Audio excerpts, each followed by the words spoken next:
Hello traders, Gary Wagner here, just about 11 o'clock in Honolulu, 5 o'clock in New York. It is Friday. Happy Aloha Friday, as we say on the island, July the 6th, 2018, and this is the daily report for gold and silver, our weekend review, and what a week we have seen. Except for Thursday and Tuesday, we have seen gold continue to trade under pressure, trading off today by about $2.90 and currently fixed at $1,255.90. Silver also tracking lower on the day, losing fractionally about 3 cents on the day, closing at 16.07. Now, we did have platinum close higher today, gaining about $6.30 at 8.47, and palladium also tracking higher today, gaining about $4.50 and currently fixed at 947.20. The Dow Jones Industrial Average did close higher on the day, gaining 99 points at 24,456. And the dollar did drift lower, giving up almost a 0.5% at 93.76. And finally, Bitcoin futures, after falling out of grace and trading as low as 6,000, did gain fractionally today at 65.70 per coin on the futures exchange.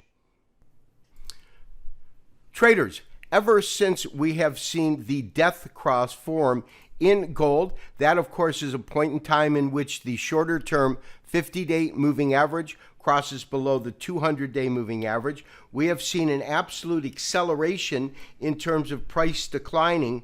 We also hit a very, very critical support level which was broken, and that is the 78% retracement, which resides roughly at 1266.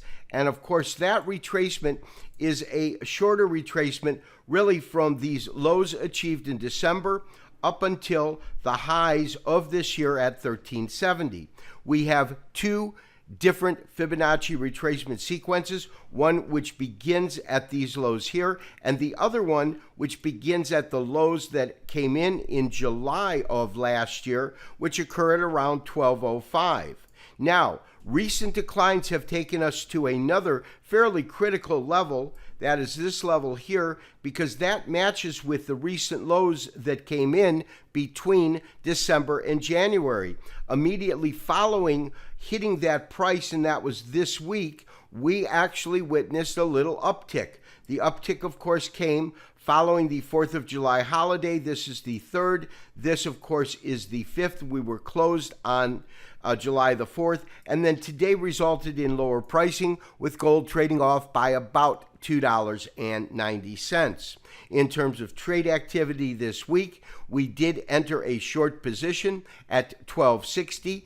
However, we sent out a special trade alert recommending that traders get out on the open following the holiday, which is right here, which means that we exited the trade at 1253.50 for a profit of $730 per COMEX contract on the trade.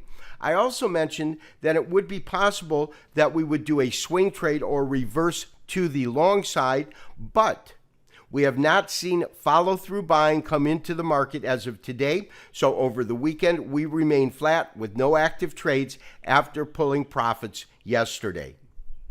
And traders, one of the most interesting developments that has occurred over the last week and a half, is the fact that we have seen some dollar weakness actually come into the market after testing the waters just above 95 last week. We saw a steady and methodical decline with the dollar trading under pressure up until today, and today actually closing, although just above the 50-day moving average, losing another 0.5% at 93.75. And traders, we can really see that evident when we bring up the Kitco Gold Index and compare current spot pricing, which I have on the screen, to today's change. Spot gold is currently trading at $1254.63, down about $3 on the day. What we can see from the Kitco Gold Index is on a $2.70 decline. That is where gold was trading at when I took the screen print. We saw that normal trading actually took gold down by $7.70. It was propped up by a weakening US dollar to the tune of $5, and that's how we come to a net change of being down only $2.70 on the day with such selling pressure.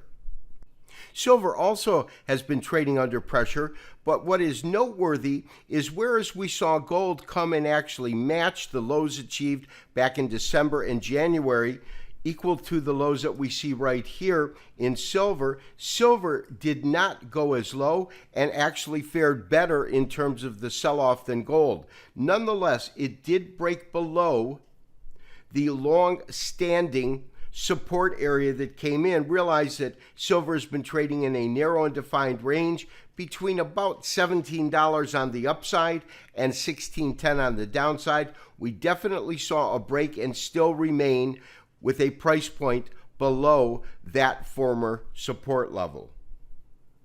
Traders, all in all, it was still a fairly brutal week for gold. Gold managed to eke out a very, very tiny gain when we compare where the market opened on Monday and closed on Friday. We can see that is this small doji candle and this green box representing the relationship between the open and close. However, what is most noteworthy is the lows achieved during the week, which certainly matched the lows that came back in December. While this is a very logical place to look for potential support to come into the market, we have yet to see any technical confirmation that a key reversal or pivot point is at hand. We will have to see how it unfolds next week because the current trade dispute is absolutely morphing into a full-blown trade war. However, current robust economic data that has been coming out has led the Fed to remain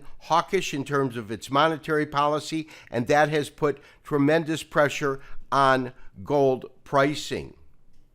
This has been Gary Wagner, wishing you as always good trading. We will talk to you next week for another daily update and review. Bye-bye.